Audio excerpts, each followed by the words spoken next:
Assalamualaikum warahmatullahi wabarakatuh. Perkenalkan, nama saya Nada Khairani, NPM 2121010144.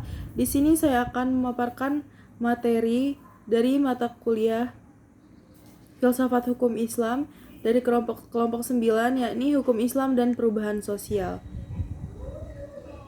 Adapun pengertian hukum Islam dan perubahan sosial, hukum Islam, Al-Quran dan literatur hukum Islam sama sekali tidak menyebutkan kata hukum Islam sebagai salah satu istilah. Yang ada di dalam Al-Quran adalah kata syariah, fikih, hukum Allah, dan yang seakar dengannya.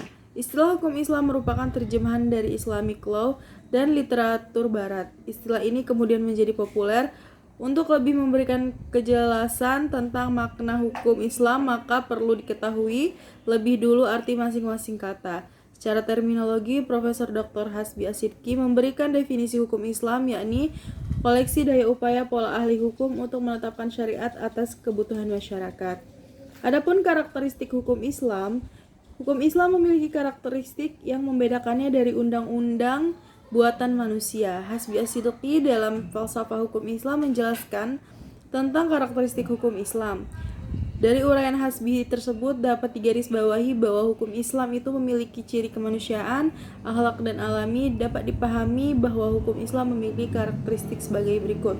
Yang pertama, hukum Islam bersifat ketuhanan dalam artian bahwa semua perundang-undangan dan peraturan-peraturan yang dibuat harus bersumber dan diambil dari ketentuan-ketentuan hukum Allah, dapat dikembalikan serta tidak bertentangan dengan kehendak Allah.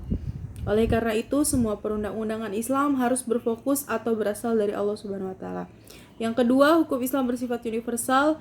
Yang dimaksud universal di sini adalah bahwa hukum Islam ditunjukkan bukan hanya untuk satu golongan atau suatu bangsa tertentu saja, tetapi hukum Islam ditunjukkan kepada seluruh umat manusia. Yang ketiga, hukum Islam bersifat kemanusiaan, bersifat insaniyah.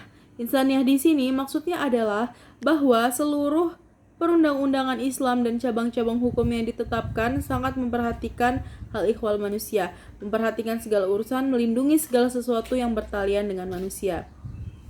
Yang keempat, hukum Islam berlandaskan moral, sebab pada hakikatnya inti ajaran Islam adalah mengadakan bimbingan bagi kehidupan mental dan jiwa manusia, dan dalam bidang inilah terletak esensi manusia. Sikap mental dan kehidupan jiwa itulah yang menentukan bentuk kehidupan lahir seseorang. Yang kelima, hukum Islam bersifat teratur, maksudnya semua bagian-bagian dan masing-masing bekerja dan berjalan secara teratur, antara satu dengan yang lainnya, tidak saling berbenturan tetapi sejalan dan seirama. Menurut Yusuf Al-Qaradawi, ciri khas hukum Islam yang satu ini dinamakan juga dengan takamul. Dan yang keenam, hukum Islam bersifat realistis, di mana perhatiannya terhadap nilai-nilai luhur akhlak tidak menghalanginya untuk menaruh perhatian terhadap realistis yang ada. Syariat Islam diturunkan Allah untuk manusia sesuai dengan kejadiannya yang Allah ciptakan, dengan fisik yang berasal dari bumi dan ruh yang berasal dari langit, dengan rasa cinta yang mendalam dan insting yang. Kemudian eksistensi hukum Islam dan perubahan sosial. Dalam perjalanan sejarahnya, hukum Islam merupakan suatu kekuatan yang dinamis dan kreatif. Hal ini dapat dilihat dari instruksi Rasul SAW kepada para sahabat dan dalam menghadapi realitas sonologis umat pada waktu itu. Jadi kesimpulannya, agama Islam adalah peranan dalam kehidupan pribadi dan masyarakat, sekalipun masyarakat itu telah diasupi oleh kebudayaan barat atau dipengaruhi oleh sejenisnya. Dalam masa masyarakat mengalami perubahan sosialisasi yang dahsyat, maka pribadi dan pemberi pegangan seperti kebudayaan, keluarga, pendidikan sedang dalam perubahan, dan lembaga-lembaga itu sendiri tidak dapat mengatasi persoalannya. Dengan prinsip-prinsip dasar yang melekat padanya, sehingga mampu merespon segala perubahan sosial yang terjadi.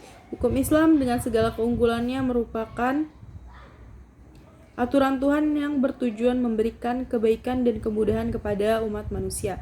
Walaupun hukum Islam didasarkan pada wahyu, tetapi tidak menutup kemungkinan diperlukan adanya interpretasi atau kontekstualisasi dari ketentuan nas yang ada. Dengan demikian ijtihad sebagai keniscayaan.